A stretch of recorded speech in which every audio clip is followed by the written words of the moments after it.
কিছুদিন আগেই যুক্তরাষ্ট্রের বিপক্ষে সিরিজ হেরেছিল বাংলাদেশ। সেই চাপ সামলে জয় দিয়ে বিশ্বকাপ শুরু করেছে তারা। বিশ্বকাপের প্রথম ম্যাচে শ্রীলঙ্কাকে 2 উইকেটে হারিয়েছে নাজমুল হোসেন শান্ত বাহিনী। এ জয়ে বোলারদের বড় ভূমিকা দেখছেন মাশরাফি বিন মুর্তজা। বাংলাদেশের জয়ের পর ফেসবুকে দীর্ঘ এক স্ট্যাটাস দিয়েছেন মাশরাফি। তাতে ক্রেডিট দেন লেগ স্পিনার রিশাদ হোসেনকে। 22 রানে 3 উইকেট নেওয়া রিশাদকে নিয়ে ম্যাচ লেখেন, বোলিংয়ে ম্যাচের পার্থক্য গড়ে দিয়েছে।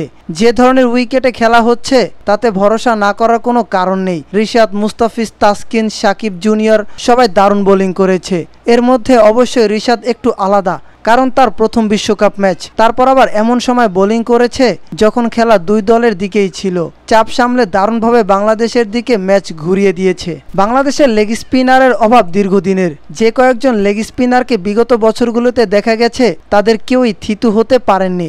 রিশাদ কি সেই অভাব পূরণ করতে পারবেন? ম্যাচের ক্ষেত্রে উত্তরটা হ্যাঁ, তবে আরও সময় লাগবে বলে মনে করেন তিনি। তার মতে অনেক দিনের লেগ স্পিনারের আক্ষেপ হয়তো মিটতে যাচ্ছে, যদিও অনেক সময় বাকি। মুস্তাফিজের জন্য এই বিশ্বকাপ স্বর্গে থাকার মতো, কারণ এর চেয়ে আইডিয়াল উইকেট সে হয়তো খুব কম পাবে। তানজিম সাকিবের সিলেকশন নিয়ে অনেক কথা হয়েছে, সে ঠিকই তার সেরাটা বের করে এনেছে। এজন্য অবশ্যই সিলেকশন প্যানেলকে ধন্যবাদ দিতেই হবে। শ্রীলঙ্কা নিজেদের ইনিংসে করেছিল 124 রান। সে লক্ষ্য তাড়া করতে নেমে বিপর্যয় পড়ে বাংলাদেশ। ম্যাচ মানছেন গ্রাউন্ডপেরি স্টেডিয়ামের পিচ কঠিন ছিল।